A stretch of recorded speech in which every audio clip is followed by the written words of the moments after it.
Ahí estamos grabando. Bueno, eh, vamos a empezar ya ahora que se vaya sumando la gente al... Vamos a presentar la ventana, compartir. La clase de hoy es muy importante porque vamos a hablar de Aristóteles. Y con esta clase terminamos lo que sería el periodo sistemático de la filosofía griega, que son Platón y Aristóteles. Acuérdense que la filosofía empieza con el periodo cosmológico, que están los presocráticos. Después tenemos el periodo antropológico, que donde tenemos los sofistas, pero voy a poner mi teléfono en silencio un rato. Después tenemos el periodo como lógico antropológico, después tenemos el periodo sistemático, que son Platón y Aristóteles. ¿Por qué se llama periodo sistemático? Porque acá ya se abarca todo, se estudia naturaleza, el hombre, la ética, entonces por eso es un sistema es un conjunto de partes que forma un todo. Entonces Platón y Aristóteles pertenecen al periodo sistemático. Aristóteles es posiblemente el último gran pensador de la antigüedad clásica. Es el filósofo más grande que tuvo la antigüedad. Su obra abarcó todo el conocimiento de su época. Él habló de biología, de ética, de política, abarcó todo el saber de su época. De física, de metafísica. Aristóteles nació en lo que sería Macedonia. Que Macedonia era una especie de ciudad-estado, pero con un carácter más independiente que las otras, que empezó siendo un pueblo de pastor hasta que Filipo le convirtió en un gran reino y después Alejandro iba a unificar todo lo que es Grecia a base de conquista y va a conquistar de hecho casi todo el mundo antiguo, el hijo de Aristóteles, el hijo de Filipo, su hijo. El padre de Aristóteles era médico y eso le dio a Aristóteles una relación con la familia real y de hecho el papá de Aristóteles uno de los, como de varios de la familia real y uno de los era Filipo. Y Filipo le encargó a Aristóteles la educación de su hijo, Alejandro Magno. El ser hijo de médico le dio a Aristóteles interés en temas científicos, como la biología, eh, el funcionamiento del universo, la botánica, etcétera, etcétera. Cuando Aristóteles tuvo 18, se fue a estudiar en la Academia de Platón y fue uno de sus discípulos más brillantes. Como le dije, después fue el maestro Alejandro Magno y fue el filósofo de mayor renombre. Así como Platón fundó la academia, Aristóteles fundó también su propia escuela, que es el Liceo, donde dictaba clase a sus discípulos. Los discípulos de Aristóteles se llamaban peripatéticos porque Aristóteles solía dar clases caminando por los jardines. Peripatético sería como caminante. Como le dije yo, las obras de Aristóteles abarcaron todo el conocimiento de su época. Eh, Abarcó la lógica, la física, la metafísica. Está estorbando este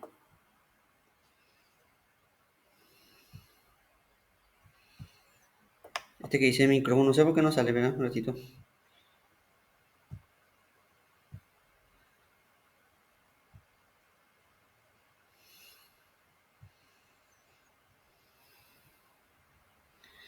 Bueno, vamos a ir nomás con esas cosas. Entonces, a esto se le conoce como corpus aristotélico. Y esto que ustedes ven acá en pantalla es lo que quedó de Aristóteles, porque mucho se perdió, como ya hablamos nosotros, mucho se perdió ante los sucesivos incendios de la Biblioteca de Alejandría. Que no sé, no es que se quemó una vez como si se de leyenda, hablamos de esto nosotros. Entonces, la obra aristotélica se divide básicamente en esta división, que el corpus aristotélico se divide en tratados de lógica, que habla sobre las categorías, sobre la interpretación, los primeros analíticos, los segundos analíticos y los tópicos. O sea, son tratados que hablan de la lógica. Ustedes creo que llegaron a tener clases de lógica con el profesor Vera. La lógica es la forma en cómo nosotros estructuramos nuestro pensamiento. Y nosotros estructuramos nuestro pensamiento en conceptos, juicio y razonamiento. La lógica, de hecho, la lógica formal, que es la que ustedes dieron, se conoce como lógica aristotélica. Después tenemos los tratados de física, que hablan sobre el universo, o sea, la física de Aristóteles, el famoso libro de la física, sobre el cielo, eh, la generación y corrupción, o sea, cómo los seres se generan y después se deterioran, las plantas animales, el alma y escritos de biología. Después tenemos los tratados de metafísica, que dato curioso, Aristóteles no le llamó metafísica, sino que le llamó filosofía primera. Pero ¿qué pasa? Cuando fallece Aristóteles y estaban agrupando los libros, agrupaban así, esto es lógica, esto es física, esto es política, esto es... Pero había un grupo de libros que no tenían dónde agrupar, entonces uno de los continuadores de Aristóteles, Andrónico de Rodas, le llamó metafísica, que significa más allá de la física. Y entonces nosotros conocemos como metafísica. Y la metafísica estudia el ser. Después tenemos los tratados de ética, economía, política, retórica. Y ahí está la ética, las éticas, la ética de Eudemo, la ética de Nicómaco. Un estudio de las constituciones de Atenas que quedó, de las constituciones griegas, pero no de Atenas, que quedó inconcluso. Entonces, esta es la obra de Aristóteles. Aristóteles tuvo mucho tiempo para hacer esto porque él era, como le dije, estaba en la corte real y tenía el tiempo y los recursos. Eh, como le dije, era gran ventaja ser el maestro de Alejandro Magno. De hecho, las malas lenguas dicen que él tuvo que ver en la muerte de Alejandro Magno. ¿Por qué? Porque algunos sostienen, de hecho se sospechó de él cuando murió Alejandro porque pensaban que se le envenenó. ¿Por qué sospechaban de Aristóteles? Porque Alejandro Magno le mandó descuartizar a un sobrino de Aristóteles. Le ató a caballos e hizo que los caballos se vayan por partes distintas y él se despedazó. Entonces la sospecha era que Aristóteles le mandó matar a Alejandro Magno. Como ustedes saben, las crónicas dicen que Alejandro Magno tomó una copa de su vino y después se sintió mal y entonces eh, uno de los sospechosos fue Aristóteles. Aristóteles tenía el conocimiento y estaba suficientemente cerca como para hacer eso. Pero hay otras teorías también, ¿no? O sea, hay una teoría que murió del virus del Nilo Occidental. Eh, Existe otra teoría de que fue por una afección que adquirió en campañas. O sea, hay teorías de muchas. Pero así va a nivel de... una de esas teorías de involucra a Aristóteles. De hecho, en la época se sospechó de él, pero nunca se llegó a nada con eso. De hecho, es probable que Alejandro haya muerto del virus del Nilo Occidental, aunque también puede ser bien probable que Aristóteles haya usado alguna de las plantas medicinales, adulterado la dosis y le haya matado a Alejandro Magno, le haya puesto en el vino la medicina adulterada y le haya matado. En venganza por lo que le hizo a su sobrino. Pero son especulaciones y como ustedes saben, la historia no se hace a base de especulaciones. A lo sumo puede tratar como una teoría válida. Tampoco vamos a ponernos conspiranoicos.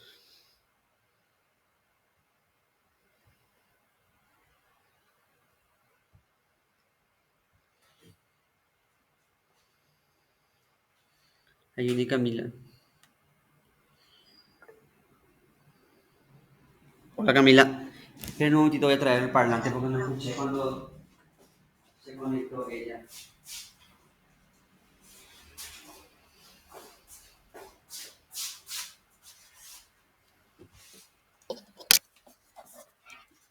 Ahora sí, ya tengo parlante.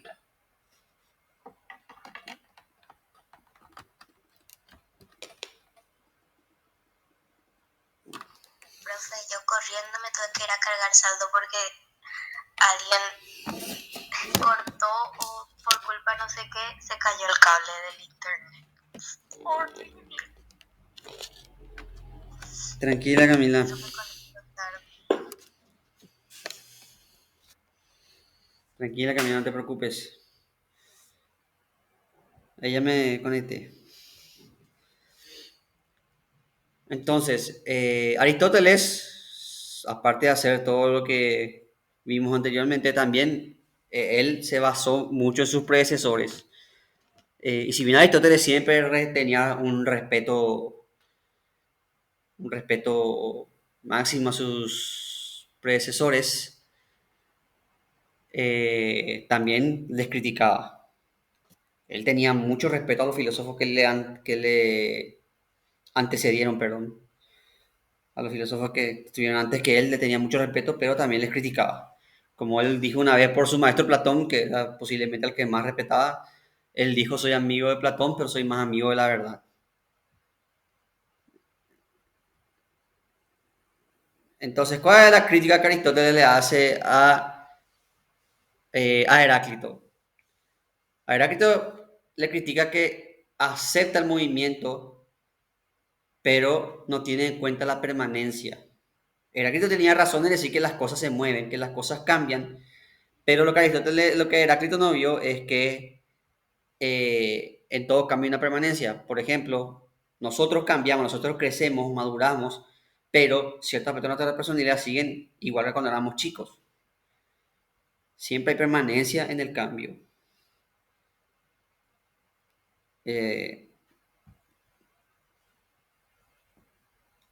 entonces, eso es lo que le critica Heráclito. A Parménides le critica esa noción estática del ser, es la negación del movimiento. Y también que Parménides decía que el ser es uno. Aristóteles dice que el ser no es uno, que es plural y que hay muchos seres que pueden ser afectados por modificaciones. O sea que el ser no es estático, sino que se modifica, va cambiando. Y eso vamos a ver bien cuando tengamos la teoría del acto y la potencia. Básicamente lo que Aristóteles decía es que Heráclito no vio la permanencia en el cambio y Parménides no vio el cambio en la permanencia, porque el ser, aunque sea estático, cambia, aunque esté así, aunque vos digas eh, esto es así, las cosas, las cosas van cambiando, el cambio es innegable. Y el ser no es solamente una cosa, el ser es muchas cosas. El ser es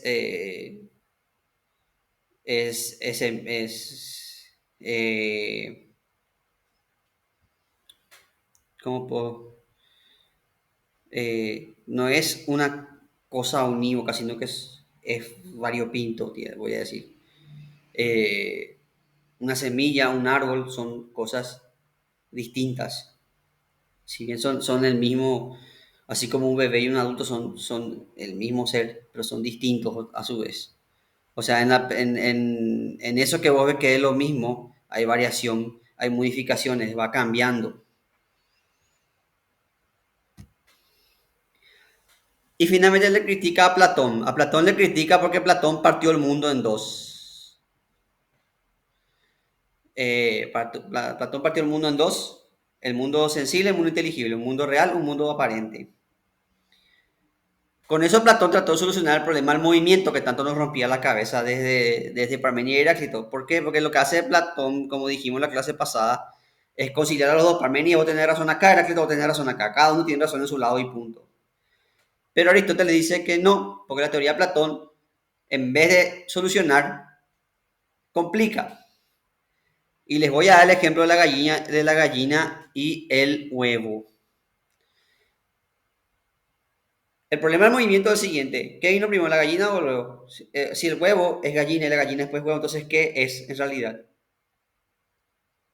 Entonces, Platón dice, lo que viene es la idea de gallina. De la idea de gallina sale la gallina y la gallina pone huevo. Pero Aristóteles le dice no, porque si hay una idea de gallina, entonces hay una idea de huevo. Y ahora no solamente tengo que explicar que vino primero la gallina y el huevo, sino que tengo que explicar que vino primero la gallina o el huevo, o la idea de gallina o la idea de huevo. Entonces, en vez de simplificar el problema, multiplica el problema, complica la realidad. Otra cosa que le critica Aristóteles, Platón, es que separa las cosas de su esencia. Para Platón, la esencia de las cosas está en la idea, quiere decir que no está en las cosas. Tu esencia de vos que estás ahora mirándome en pantalla no está en vos, sino que está en la idea que vos tenés. O sea, vos sos una copia falsa de tu verdadero yo. Entonces la verdadera cosa no está en las cosas.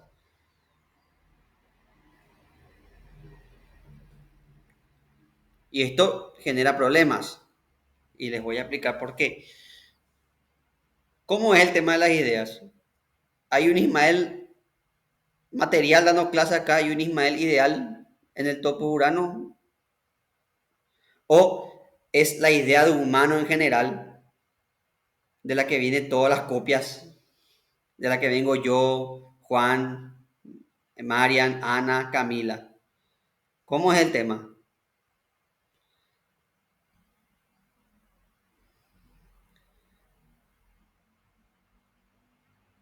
¿Existe una idea existe la idea de hombre, mujer, o es solamente una idea de humano de la cual participa la idea de hombre, mujer? Entonces, ¿qué somos nosotros? ¿Somos una copia de una idea abstracta general de humano o hay un Ismael ideal del que es copia este Ismael? Entonces, ¿cómo se soluciona eso? Por eso, por estas dos cosas antes mencionadas, la teoría de las ideas, según Aristóteles, no explica ni el origen ni el cambio de las cosas. Y por último, Aristóteles cuestionaba la excesiva matematización de la teoría de Platón. Esa matematización excesiva. Porque para Platón se acuerda que todo era orden, medida, proporción, que tenía que ser geómetra, tenía que estar. Y eso lo que hace, según Aristóteles, es complica la teoría.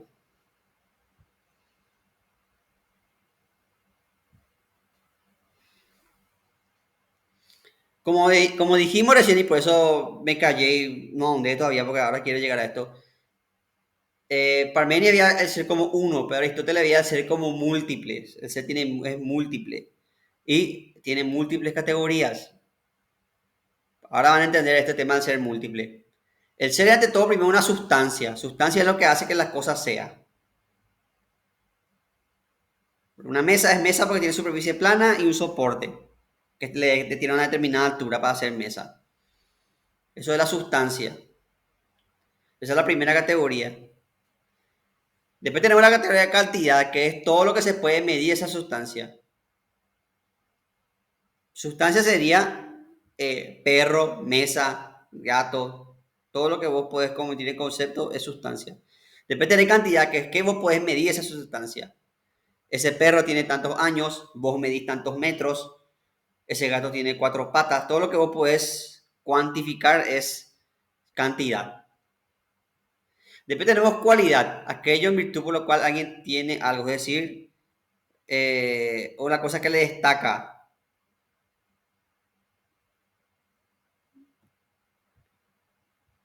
Por ejemplo, una cualidad que destaca a Beethoven, por ejemplo, de ser un gran músico. Una cualidad que le destaca a Sócrates es su inteligencia, por ejemplo. O, por ejemplo, otra cualidad puede ser que era calvo. Pero sí es un rasgo distintivo de las personas la cualidad. Después tenemos la relación. ¿Cómo esa sustancia se relaciona con otra? Sos hijo de, madre de, hermano de, amigo de, compañero de. Esa es una categoría de relación. ¿Cómo vos te relacionas con otra sustancia? Después viene la categoría del lugar. Lugar es dónde estás. En tu casa, en el aula, en la plaza, en el súper, eso es el lugar. Después tenemos la categoría de tiempo. ¿En qué tiempo? ¿A la mañana, a la tarde, a las 2:35?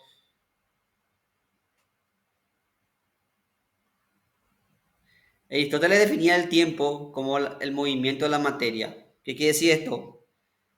El tiempo se mide por el movimiento. Si yo hago esto, suelto, el tiempo que va, él se mueve esto de acá a acá, a eso le llamamos tiempo, a la duración de esto. Entonces, el tiempo, esta mañana, esta tarde. Depende de la cualidad de situación o posición. ¿Cómo estás? ¿Estás sentado? ¿Estás acostado? ¿Estás parado? ¿Estás trotando? ¿Estás...? Depende tener una cantidad de posesión. ¿Qué tenés? ¿Qué posees? Eh, ¿Posees un libro, un cuaderno? Ahora, por ejemplo, una cualidad de posesión de ustedes sería la computadora o el teléfono que están usando para dar la clase.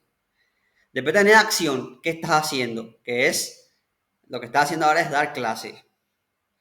Debe tener pasión. ¿Qué te apasiona? ¿Te apasiona la danza, el fútbol? Voy a hacer yo un ejemplo y después voy a ver cómo hacemos con ustedes. Por ejemplo, una sustancia puede ser perro. Cantidad, el perro mide eh, eh, mide 45 centímetros. Cualidad es bravo, por ejemplo. Relación es mi mascota. Lugar está en mi patio. Tiempo esta mañana. Situación o posición está acostado. Condición o posesión tiene un hueso o tiene un collar, por ejemplo.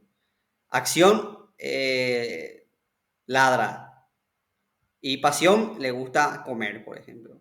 Le apasiona la comida. Profe, ¿Sí? según Aristóteles, entonces es imposible que dos seres como que compartan todo, ¿verdad? Como que Eh, compartan sustancia, cantidad, cualidad, relación. Sería exactamente. imposible. Por eso el ser se dice de muchas formas. Cada sustancia es única y tiene sus diferentes atributos, sus accidentes. Y, por ejemplo, o sea, es posible que, o sea, para Aristóteles, existan dos seres en las que la diferencia sea una sola de estas cosas. Por ejemplo, tengo dos bolígrafos que están prácticamente, bueno, en el mismo lugar, no pueden estar exactamente. No, Ella es una, ¿verdad? Pero, por ejemplo, los dos son míos, los dos son sí, negros, los dos son... sí, pueden compartir, pero nunca va a ser el mismo bolígrafo.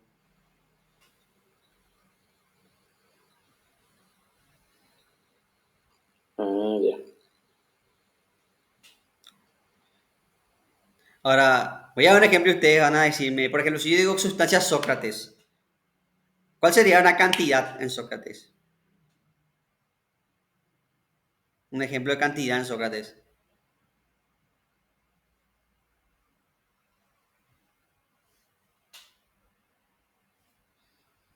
El tamaño de algo. Sí, mide 1,60 m, pero Sócrates era chaparrito. ¿Cuál sería una cualidad de Sócrates? Algo que le destaca a Sócrates.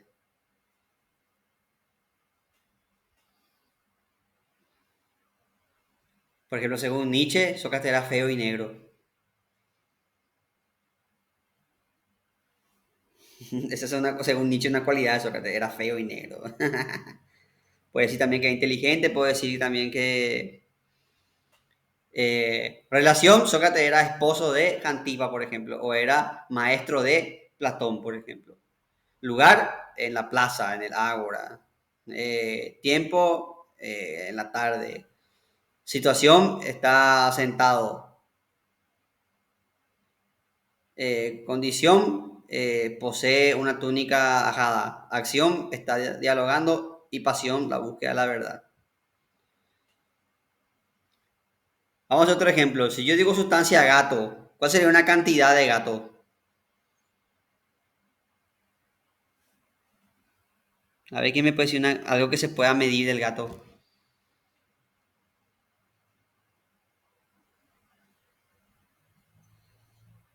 Profe, lo del grado de desarrollo de las propiedades puede ser, por ejemplo, un gato chiquito Sí. y un gato adulto. Ujú, sí. No por el tamaño, sino, por ejemplo, por cómo están desarrollados sus órganos y eso, por ejemplo. Pero cantidad tiene que referir a algo medible. Tiene cuatro patas, tiene dos ojos, tiene tantos centímetros de medida, tiene tantos años. Todo lo que es medible en cantidad es categoría de calidad. Mi gato tiene 6 añitos, por ejemplo, que ya para un gato ya es bastante edad. Puede decir, por ejemplo. Entonces, otra pregunta más. Sí, Eh, cuando una persona, por ejemplo, ahora que es un ser, sí, según Aristóteles, entonces, una persona, eh, como algo, una categoría es el tiempo. Una persona a sí. los 5 años es, bueno, ahí es muy exagerado. Poner una persona a los 50 años y a los 51 años ya es otro ser, o sea, ya es no una persona diferente, pero ya es un ser diferente porque ya no comparten el mismo tiempo. Ya tiene diferentes características. Hay una sustancia, a eso me gusta, voy a aprovechar para explicar esto que están viendo ahora en el cuadro. De todas las características que vimos, solamente una es sustancia y la otra son accidentales. Una característica accidental es la edad. O sea, vos, seguís siendo un ser, pero con distintas características. Tu edad en este caso es mayor. Entonces sos el mismo ser, pero sos a la vez diferente, porque cuando sos mayor ya tenés otra experiencia, ya tenés otra como visión, ya tenés más. Entonces sos lo mismo, pero sos diferente. Entonces el ser siempre es el mismo, pero tiene diferentes categorías. Y esas categorías son accidentales, porque no alteran, o sea, no hacen que la sustancia deje de ser sustancia. Por ejemplo, una mesa se puede volver más vieja, vos le puedes pintar, pero va a seguir siendo mesa. Y de todas las categorías que vimos, la primera es sustancia y el resto son todas categorías accidentales. Pero sí, técnicamente es, como vos decís, técnicamente es otro ser, aunque no en el sentido literal, o sea, no es que cambió, sino que ese ser tiene distintas, diferentes categorías ahora que es mayor, por ejemplo. Por Profe, ejemplo, sí, otra pregunta. Ah, no, te interrumpí. no, no, pregunta. No, no, que la sustancia, por ejemplo, en mesa. Sí, Una mesa es algo que puede no ser redonda, rectangular, tener 6 patas, 4 patas, lo que sí, sea, pero tiene que servir para apoyar cosas. sí, Y por ejemplo, una mesa rota, ya no es mesa, ¿verdad? Ya no es mesa. no. Aunque se le llame, aunque uno vea y ve que es una mesa rota. No. Una mesa puede estar ajada, rajada, pero mientras siga, cumpla su función de mesa, va a seguir siendo mesa. Cuando vos rompes, ya deja de ser mesa.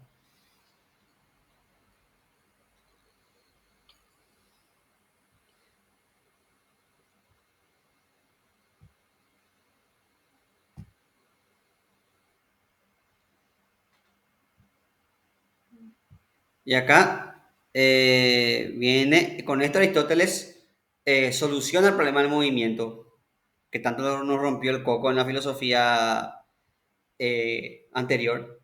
¿Por qué? Porque el movimiento es sencillamente la alteración de la sustancia. Y esto va a rematar después con el tema del acto y la potencia. Pero primero vamos a ver la teoría ilemórfica. Aristóteles dice que todo lo que existe está compuesto de dos principios que son la materia y la forma. La materia es un principio indeterminado, por tanto es determinable. Y la forma es un principio determinado, por tanto determinante. Sé que suena trabalengua, pero me van a entender cuando os dé un ejemplo. Yo tengo una arcilla, la arcilla.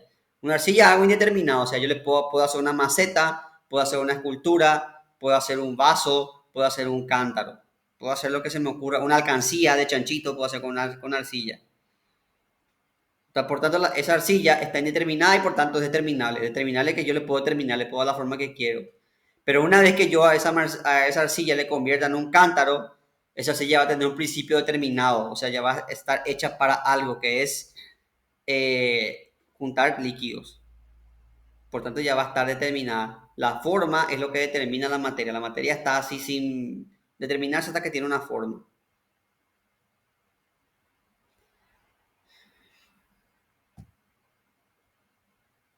Y acá sí, ahora sí vamos a el tema del atrio y la potencia. Aristóteles soluciona el problema del movimiento con el acto y la potencia, como les spoileé anteriormente. ¿Qué es el movimiento? Es el paso del acto a la potencia. Entonces, Aristóteles dice que el ser no es estático como decía Parménides, sino que es dinámico. Ahí tenía razón el punto para Heráclito. Pero el ser va cambiando, se va actualizando y a través de su potencialidad. Por ejemplo, el movimiento, la semilla y el árbol.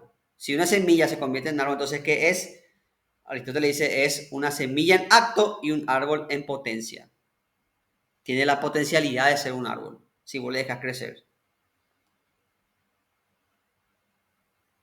Entonces, el movimiento no es más que el paso del acto a la potencia. El ser no es una sola cosa, sino que el ser va cambiando. Y, sin embargo, en ese cambio tiene permanencia, porque el ser se desarrolla según su potencialidad. Por ejemplo, un embrión, un feto, tiene la potencialidad de ser un humano adulto. Yo recuerdo, y si todos nos reímos, seguro todos nos reímos de esa propaganda argentina del feto ingeniero. En realidad un feto no es un ingeniero, es un feto en acto y es un ingeniero en potencia, o sea, tiene la potencialidad de ser un ingeniero, o de ser un astronauta, o de ser un bombero, o de ser... eh, también soluciona el tema de la gallina del huevo, porque el huevo no es más que una gallina en potencia. Entonces el movimiento no es más que el paso de la potencia al acto. Y Aristóteles, mediante eso, saca la teoría del primer motor. Aristóteles dice, como la gallina es, el huevo es una gallina en potencia y un huevo en acto, y la gallina tiene la potencialidad de poner huevos, entonces esa cadena causal no puede ser que esté al infinito, entonces tiene que haber un acto puro, un primer motor que empiece el acto y que haga que la potencia se... Y eso es lo que Santo Tomás va a agarrar después y va a decir que es Dios. Aristóteles no dijo que es Dios, pero Santo Tomás va a tomar eso. Aristóteles lo que decía que tiene que haber algo que empiece el movimiento. El acto se divide en energía, o sea, la acción de aquello que tiene una potencia activa. Por ejemplo, la planta, desde la semilla, desde que la semilla empieza a crecer. Y también tiene una entelequia, que es el fin de esa sustancia. La entelequia, ¿para qué vos te moves? Por ejemplo, tu energía te hace caminar. Y tu entelequia es el para qué vos caminas. Camino para irme a comprar comida. Camino para irme a la facultad. Camino para... Esa es la entelequia, tu propósito, tu finalidad, la finalidad para la que vos... Eh,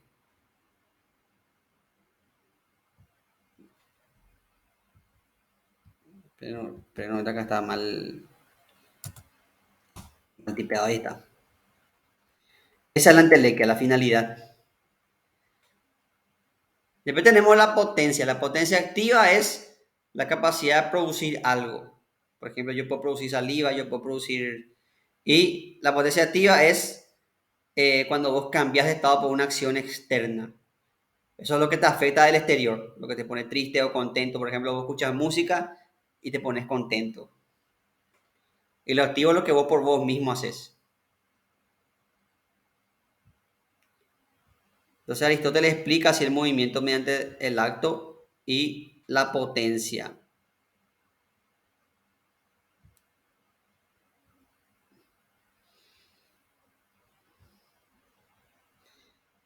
Después tenemos la teoría de las causas. Aristóteles dice que existen diferentes tipos de causas que se dividen en dos grupos: intrínsecas, o sea, que están en el objeto, y extrínsecas. Las intrínsecas son la causa material y la formal. La causa material es aquello de lo que está hecha una cosa. Por ejemplo, esta silla está hecha de madera. La materia de esta silla es madera. Y acá esto tiene relación, si ustedes son vivos, van a ver que esto tiene relación con el ilemorfismo.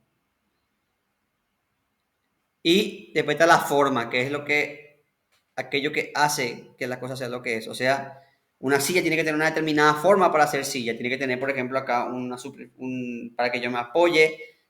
Tiene que tener una altura para que yo pueda sentarme. O sea, tiene que tener una forma idónea para sentarse, por eso es una silla. Después tenemos las causas extrínsecas, que es aquello que está fuera del objeto. Y acá se encuentran las causas eficiente y final. La causa eficiente es aquello que hace que una cosa sea. Aquello que hace la cosa. En el caso de la silla, la causa eficiente es el carpintero. El carpintero es quien hace la silla. Y la causa final es para qué está hecha la silla, que es para sentarse. Una silla está hecha para sentarse. Ahora voy a otro ejemplo. Por ejemplo, yo digo una escultura. Una escultura. La causa material de la escultura puede ser, no sé, mármol, bronce, el material en que esté hecho la escultura. La causa formal es la forma. ¿Qué forma la hace tu escultura? Forma de un santo, forma de un líder político, forma de... La causa eficiente sería el escultor.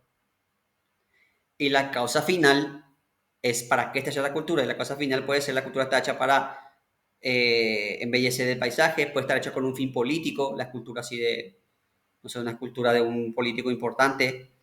La escultura puede estar hecha para un modo homenaje, cuando le homenaje a un intelectual importante o a un soldado o lo que sea. Entonces la escultura tiene varias funciones. Eh, a ver, otro ejemplo de causa.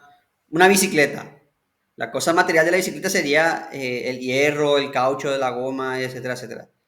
La causa formal es que una bici tiene que tener una forma de bici, que tener dos ruedas, pedales, todo lo que hace que una bici sea una bici. La causa eficiente es quién hace la bici y ahí es el fabricante, Bianchi, etcétera, la marca, el fabricante que hace la bici es la causa eficiente. Y la causa final es para qué está una bici. Una bici está hecha para desplazarse. No sé si se entendió esto de las causas.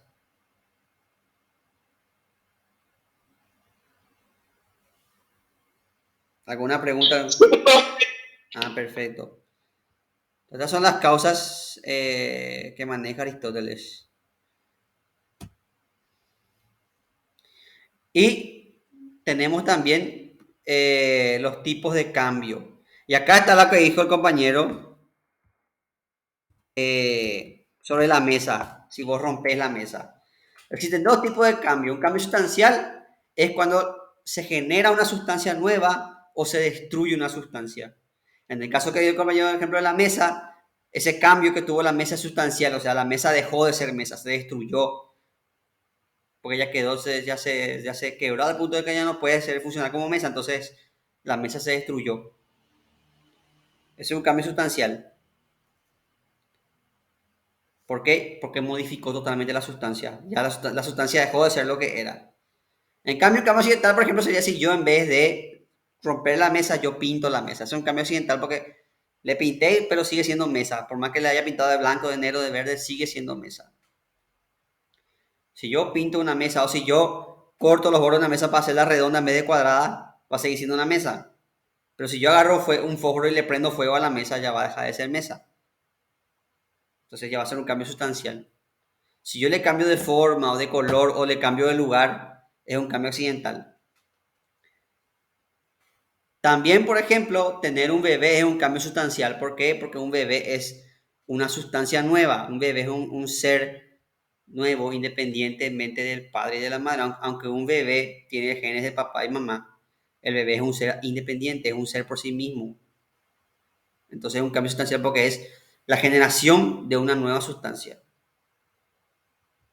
El nacimiento, tanto el nacimiento como la muerte son cambios sustanciales porque las cosas se genera una sustancia o una sustancia deja de ser lo que era.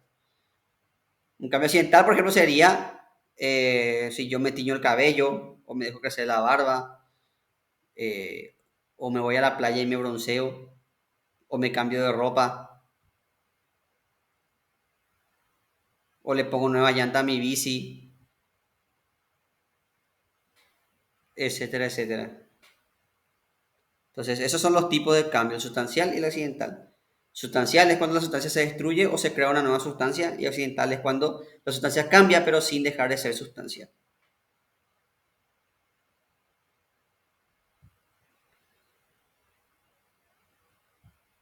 Pero esto nos lleva a un debate a debates muy interesantes, que es, volvemos al dilema del barco teseo, hasta qué punto un cambio es sustancial, hasta qué punto es accidental. No sé, vamos a tomar por ejemplo Robocop. Robocop tuvo un cambio bastante drástico en su cuerpo, o sea, prácticamente su cerebro nomás estaba de él, el resto de la máquina. Entonces Robocop sufrió un cambio sustancial o accidental, porque por un lado seguía siendo él, pero por otro lado ya no era él. Entonces son dilemas interesantes, hasta qué punto una sustancia consigue y hasta en qué punto, muchas veces es difuso en qué punto deja de ser una sustancia para ser, o por ejemplo si a mí me clonan, o a cualquiera de ustedes, si a nosotros nos clonan, por un lado va a ser una sustancia, o sea, vas a ser vos, pero por otro lado va a ser una persona diferente, un ente diferente. Por más que tenga el 100% de tus genes, un clon tuyo va a vivir diferentes experiencias, va a vivir diferentes cosas, entonces va a ser técnicamente una persona diferente. Por supuesto, Aristóteles no tenía que enfrentarse al dilema de la robótica ni de la clonación, ¿verdad? Esos son dilemas que Aristóteles no llegó a ver, pero son interesantes. Está por... ¿Sí? No, que ahora eso se discute muchísimo en el tema de el yo, cuando Sí, el yo social, el yo biológico, todo eso, y como qué parte es el yo sustancial o más sustancial. exacto. ¿Qué hace que vos sigas siendo vos? Hay gente, por ejemplo, que tiene prótesis, brazos prostéticos y eso, y sigue siendo la misma persona. Pero si sos como Robocop, que el 90% de tu cuerpo. ¿O qué pasa si, por ejemplo, yo, cuando soy viejo, mando transferir mi conciencia a una computadora para no morirme? ¿Voy a seguir siendo yo o no voy a seguir siendo yo? ¿O va a ser una copia mía que está en la computadora? Es muy jodido ese tema. Pero básicamente, para no complicarnos con estas cuestiones, básicamente cuando una sustancia se destruye o se genera una nueva sustancial y cuando sigue siendo la misma cosa, es accidental. Solo que, como dije, a veces los límites son difusos, ¿verdad? Pero,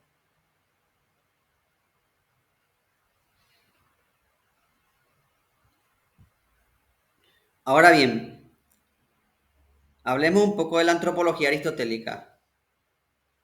Para Aristóteles, el hombre es un compuesto de materia y forma, y la teoría lemórfica, todo está compuesto de materia y forma, el hombre es lo mismo. Siendo el cuerpo es la materia, el principio, lo que está ahí no tiene función específica, y el alma es lo que le da la función al cuerpo, lo que le vivifica la materia.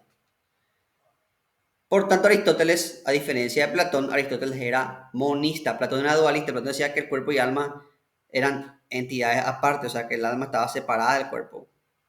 Para Platón, eh, como yo le dije a una alumna cursillo que me preguntó qué es el dualismo, le dije, imagínate que tu cuerpo es como el robot del Power Ranger y que tu alma es el Power Ranger que le maneja al robot. Eso era Platón, dualismo. Aristóteles no, para Aristóteles el cuerpo y alma son uno.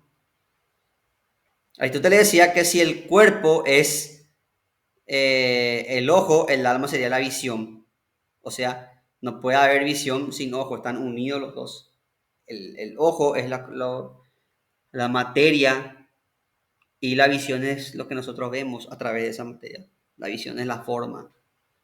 Entonces el alma sería como la visión y el cuerpo es la materia. El cuerpo es el ojo y el alma es todo lo que nosotros experimentamos a través del alma es lo que nosotros experimentamos a través de eso.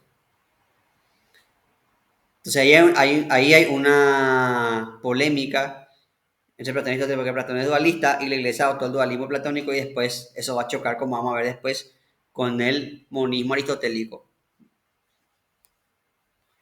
Si bien Aristóteles es monista, también clasifica las almas igual que su maestro Platón, pero Aristóteles la clasifica con un criterio más biológico. Aristóteles divide el alma en tres también igual que Platón, pero a diferencia de Platón que divide en las almas racionales, irascibles, concupiscibles, Aristóteles divide, como les dije, en un criterio más científico, entre comillas. Aristóteles divide el alma en vegetativa, sensitiva e intelectiva. La vegetativa es el alma que posee la capacidad de nutrirse y reproducirse, o sea, el alma básica. La planta tiene capacidad de nutrirse y reproducirse. Eso es lo que un ser vivo tiene que tener para ser considerado ser vivo. Capacidad de nutrirse y reproducirse. Por eso los virus no son seres vivos, porque los virus se pueden nutrir, pero los virus no se pueden reproducir. Por eso el virus tiene que entrar, invadir nuestra célula y usar nuestro material genético para reproducirse. O sea, un virus por sí solo no puede cumplir con las funciones básicas de un ser vivo, por eso no son seres vivos. Por eso que nos infectamos con COVID y esas cosas, porque lo que hace es tomar nuestra célula y usarla para hacer copias. Esta alma vegetativa es propia de las plantas. Después tenemos el alma sensitiva. La alma sensitiva posee dos facultades que son la capacidad de sentir y de moverse. Y es propia de los animales. Por ejemplo, una planta no puede moverse. Bueno, técnicamente sí, una planta tiene dos movimientos que son el fototropismo y o sea, busca la luz y crece, ¿verdad? Pero una planta no puede moverse por sí misma, no es automóvil la planta. Una planta no puede decir, no me gusta esta tierra, voy a irme a otro lado y se va. Una planta tiene que quedarse ahí donde germinó. En cambio, un animal tiene la capacidad de sentir, o sea, un animal puede sentir dolor, placer, y tiene la capacidad de moverse. O sea, un animal puede correr, puede caminar, puede... Por eso los animales son superiores a las plantas, porque tienen sensibilidad y tienen locomoción. Las plantas no tienen sistema nervioso y tampoco pueden moverse. Existen algunas plantas que tienen un intenso sistema nervioso, pero no llega a ser complejo como el de los animales. Y finalmente tenemos el alma intelectiva, que es el alma que posee intelecto, que es propia del ser humano. Nosotros somos seres racionales, en teoría, ¿verdad? Porque en la práctica parece que no se ve eso todos los días, ¿verdad? Pero bueno, lo interesante de esta clasificación es que las almas superiores participan de las inferiores, pero no así las inferiores de las superiores. Por ejemplo, nosotros tenemos alma intelectiva, o sea, razonamos, pero también somos sensibles y tenemos capacidad de movimiento y también tenemos capacidad de nutrirnos y reproducirnos. Por eso, nuestra alma tiene las tres cualidades, las cualidades de las cualidades inferiores. Ahora, por ejemplo, un perro tiene capacidad de nutrirse y reproducirse, pero no tiene la capacidad de razonar. Y la planta no tiene ni capacidad de sentir ni capacidad de razonar. Entonces, los grados superiores participan en los inferiores, pero los inferiores no participan en los superiores.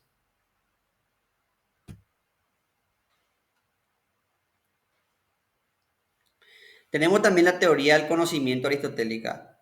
Aristóteles era ante todo empirista. Aristóteles decía que se conocía a través de la experiencia, contrario a Platón, que Platón decía que recordábamos la idea que teníamos un déjà vu. Aristóteles decía que el conocimiento es empírico, o sea, vos aprendés mirando, observando. Y para Platón nosotros recordábamos, yo miraba un perrito y recordaba la idea del perro, por eso podía conocer al perrito, por eso podía saber que era un perrito. En cambio, para Aristóteles no, para Aristóteles totalmente al revés. Para Aristóteles, yo voy, miro un animal que ladra, mueve la cola, miro otro animal que ladra, mueve la cola, entonces clasifico esos animales y yo les doy un concepto perro y aplico eso a todos los animales en sucesivo que veo que mueven la cola y me ladran. Entonces, desde los sentidos, vos vas haciendo lo universal. Es parecido a Platón, pero diferente, porque con Platón vamos recordando la idea. En cambio, con Aristóteles, nosotros a partir de las características particulares vamos armando el concepto de las cosas. Y por eso el método de Aristóteles, así como Sócrates tenía la mayéutica, Platón la dialéctica, Aristóteles tiene la lógica. La lógica se basa en armar conceptos a partir de los conceptos juicios, a partir de los juicios razonamiento.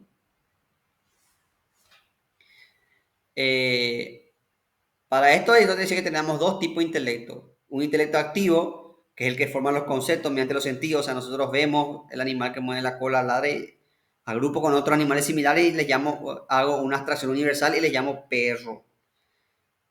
Pero también tenemos un intelecto pasivo, que es el que maneja, el que procesa esos conceptos que yo hago y construye unos nuevos. Por ejemplo, yo a través de ese concepto perro puedo sacar ciertas características del perro, que es un animal leal, que es manso, entonces yo puedo sacar elaborar conceptos nuevos a partir de lo que me dan los sentidos. Por ejemplo, yo veo un árbol y veo que ese árbol tiene una fruta roja manzana. Ese es mi intelecto activo. Como y veo que es rica. Entonces yo, con mi intelecto pasivo, digo que las manzanas son deliciosas, que son nutritivas, que son en base a, creo nuevos juicios en base a los juicios que me dan los sentidos.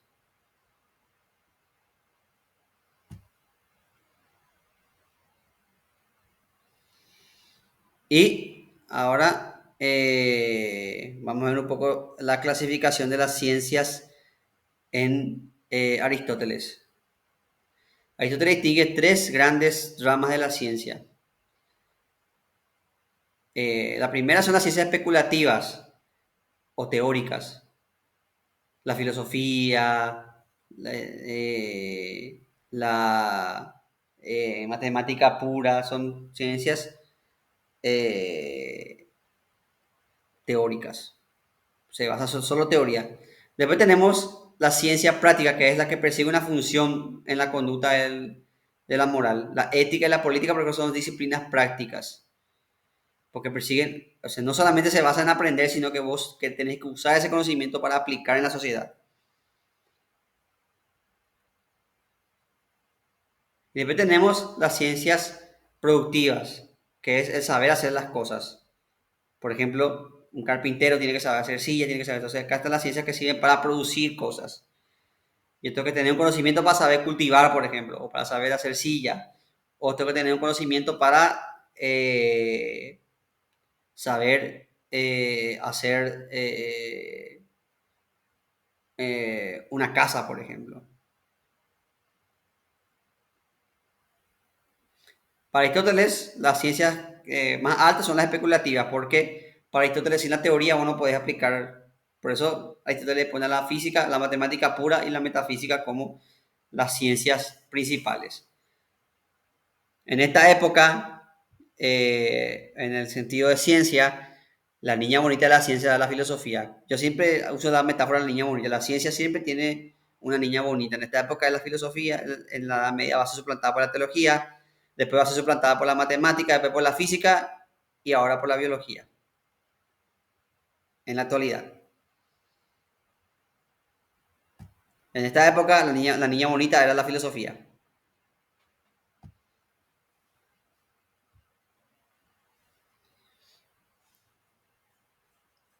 Hablemos de la ética aristotélica.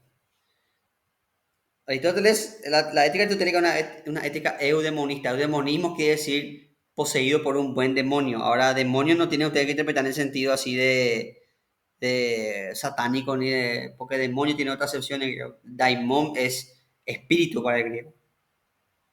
Después nomás la palabra se convirtió en los cristianos adoptaron la palabra daimon y decían demonio y ya saben la historia. Pero Aristóteles decía que lo que quiere decir el demonismo es que lo que buscamos todo en la vida es ser felices. Todos queremos la vida ser felices.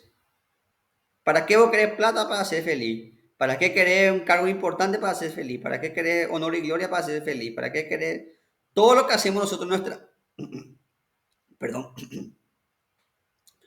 todo lo que hacemos a lo largo de nuestra vida lo hacemos para ser felices? Y esa es la verdad.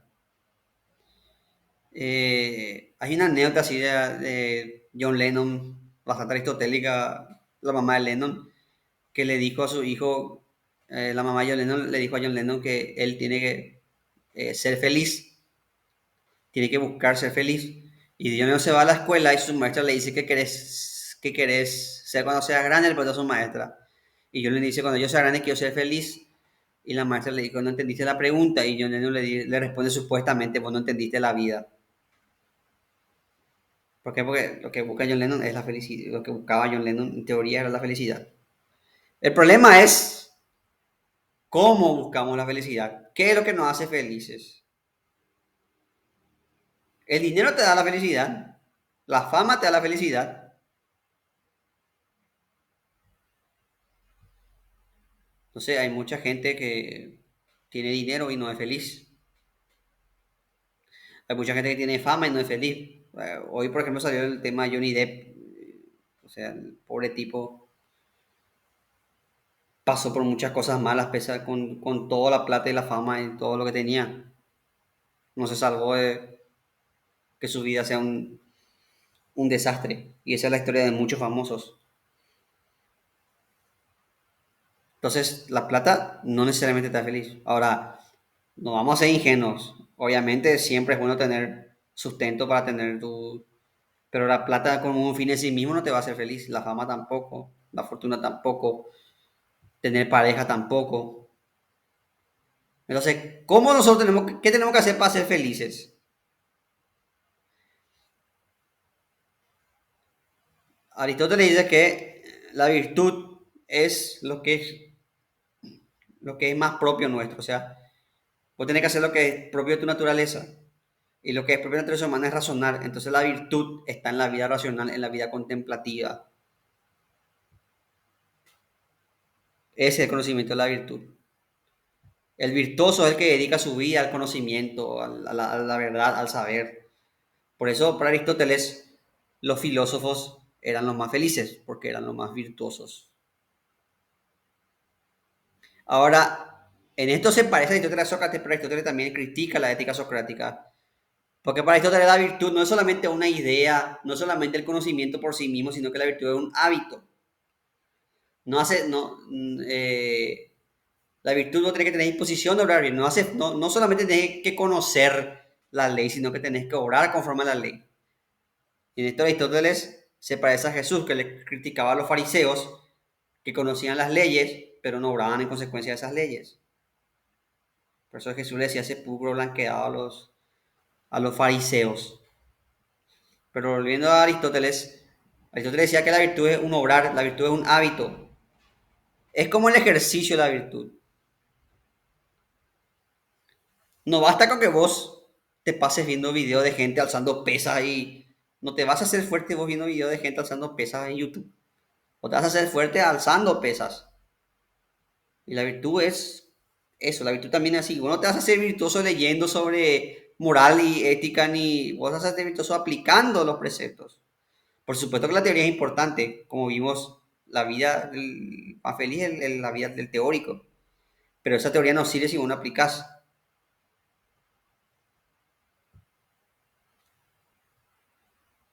La virtud también es un término medio entre dos extremos.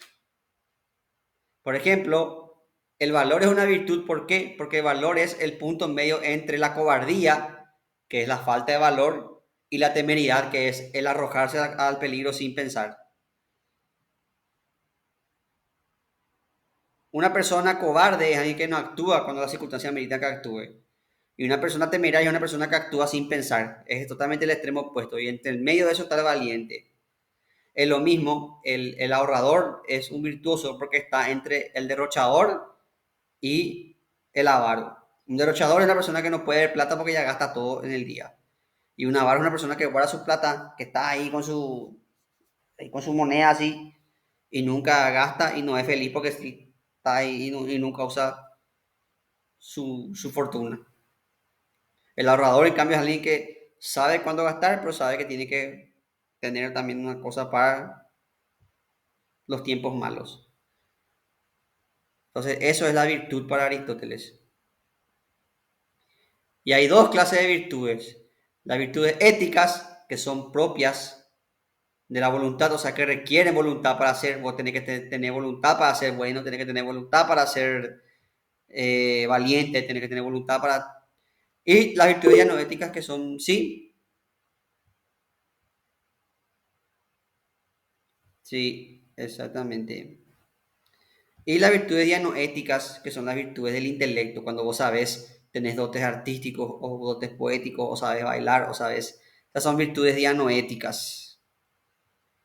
Cuando sos muy inteligente, aprendes muy rápido, sabes bailar, sabes, tenés cualidades artísticas, etcétera, etcétera.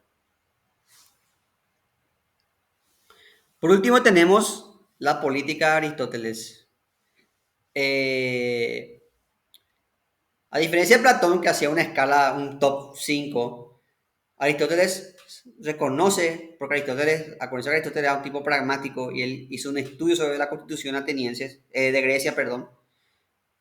Aristóteles reconoce que hay varias formas de gobernar, no solamente una, no es solamente una buena y todas malas, como decía Platón. Unas buenas y todas más malas o más buenas, pero nunca superior a... Aristóteles decía que hay formas buenas y formas malas de gobierno. Y Aristóteles planteaba varias formas buenas, pero que estas formas buenas tenían su gemelo malvado o su lado corrupto o su lado oscuro. Entonces Aristóteles distinguía varias formas óptimas de gobierno.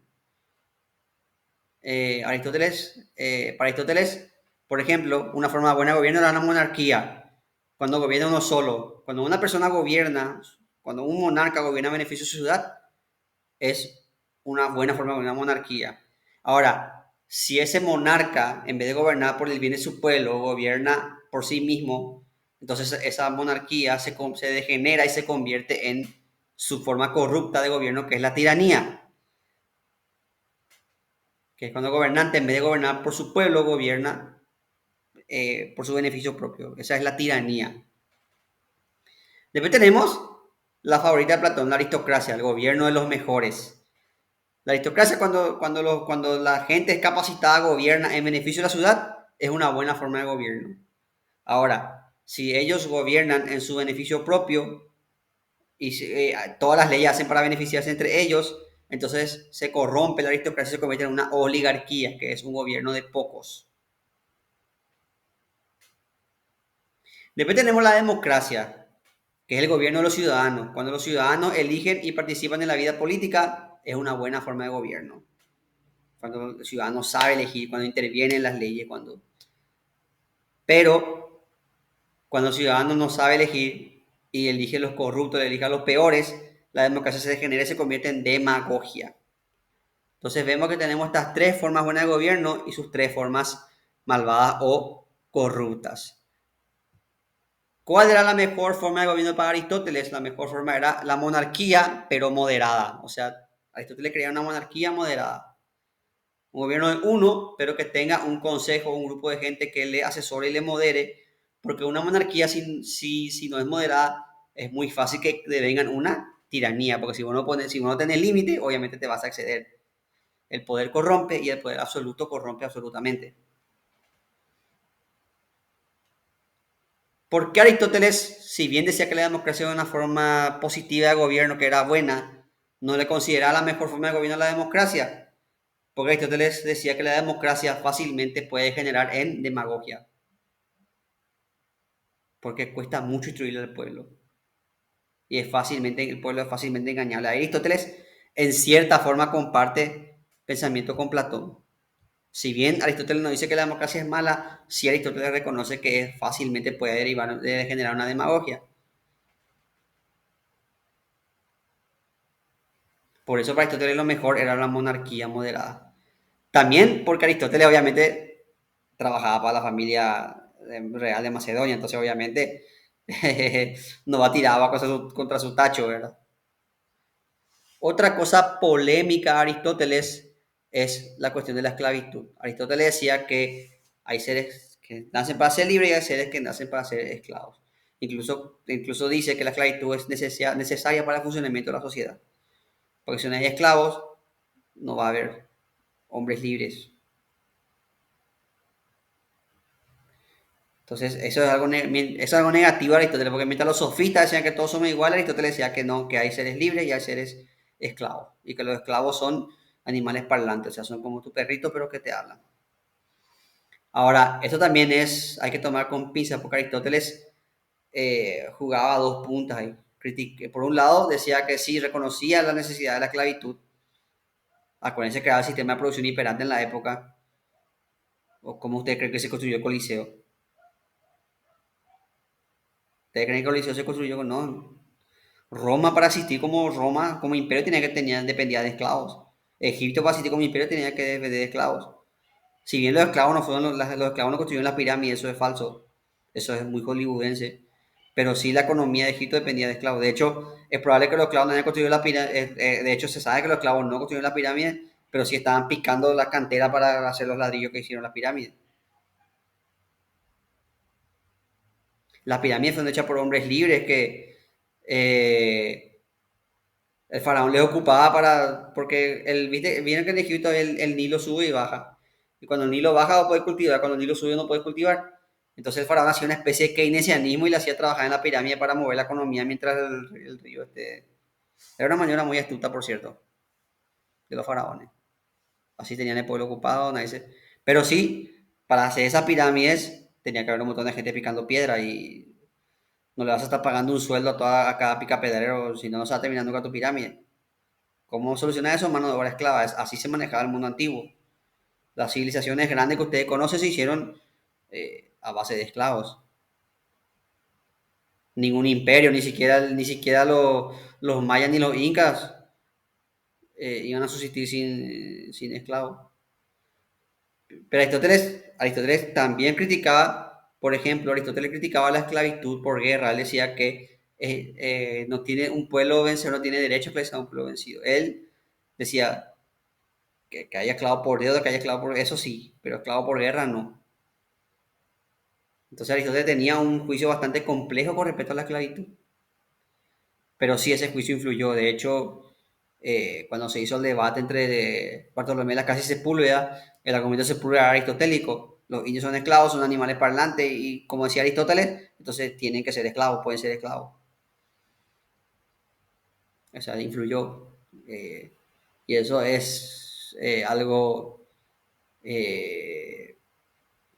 Aristóteles que nosotros en la actualidad no vemos con muy buenos ojos, su defensa de la esclavitud. Pero como les dije, es una persona del mundo antiguo. Y los imperios antiguos se construían en base a esclavos, así funcionaba la economía esclavista, después la feudal, después la... Pero sí, eso no quita, eso no le justifica, ¿verdad? No lo estoy justificando, solamente estoy poniendo contexto. Entonces, chicos, ¿alguna pregunta, algo que quieran agregar?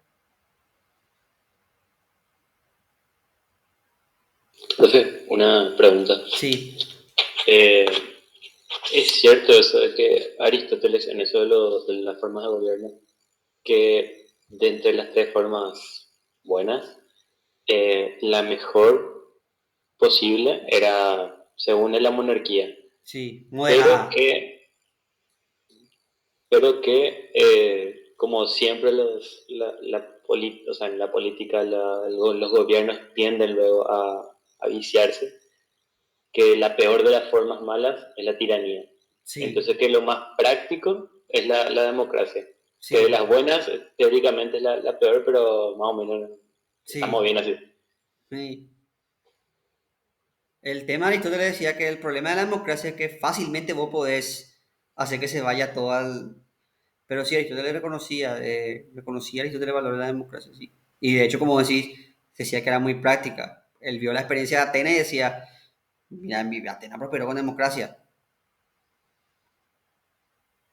El problema es que él prefería la monarquía moderada, primero porque él era, la corte de Macedonia le pagaba el sueldo, ¿verdad? Y segundo porque, como vimos también, él también, acuérdense que él fue discípulo de Platón y Platón vio todo el aspecto, Platón presenció la corrupción de la sociedad democrática ateniense.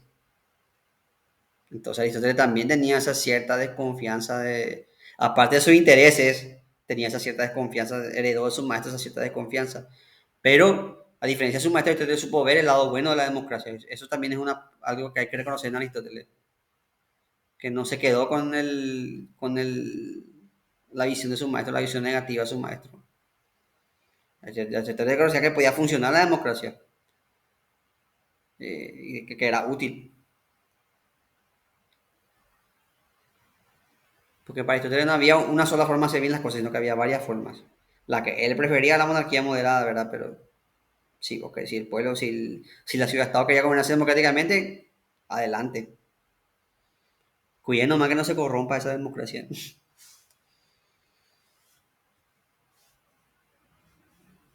¿Alguna otra consulta? ¿Aclaración? ¿Alguien que quiere decir algo?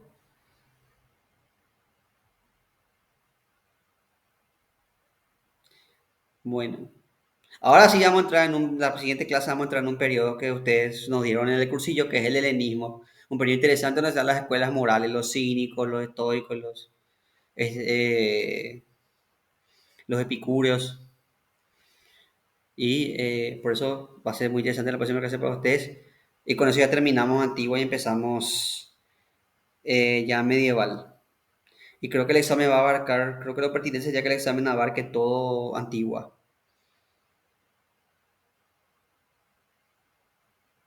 Creo que sería lo pertinente. Y ya voy a empezar a mandar tarea también. Siempre digo eso, pero ahora sí ya que estamos terminando las unidades de nuestras materias, ya voy a empezar a hacer tareas. Van a ser cortitas porque yo sé que ustedes están con quilombo ahora y que andan en examen y todas esas cosas. No quiero tampoco enquilombarles la vida, pero ya les aviso que tengo que hacer tarea porque si no, no les voy a poder evaluar. ¿Alguna pregunta, alguna consulta?